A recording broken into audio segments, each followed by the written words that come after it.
5 sinf matematika mashq daftari 24-bet. O'lchov birliklarini biridan ikkinchisiga o'tkazing.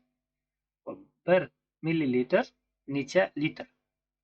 Shu savolga javob topib olishimiz kerak. Buning uchun 1 litrimiz 1000 millilitr ekanligidan foydalanamiz va endi 1000 millilitrni nima qilsak 1 millilitr hosil bo'ladi. Buni 1000 ga bo'lishimiz kerak. 1000 ga bo'lgan vaqtimiz 1 millilitr. O'ng tomonimizda ham berilayotgan qiymatni 1000 ga bo'lishligim kerak. 1 ni 1000 ga bo'lsam bu 1000 dan 1 litr hosil bo'ladi.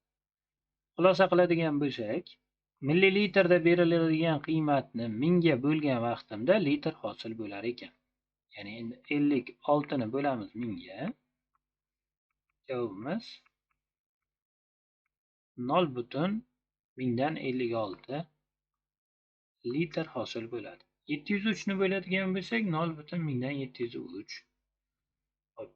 4729 ni bo'lsak 4,1000 dan 729. 1 kilogrammimiz 1000 gram.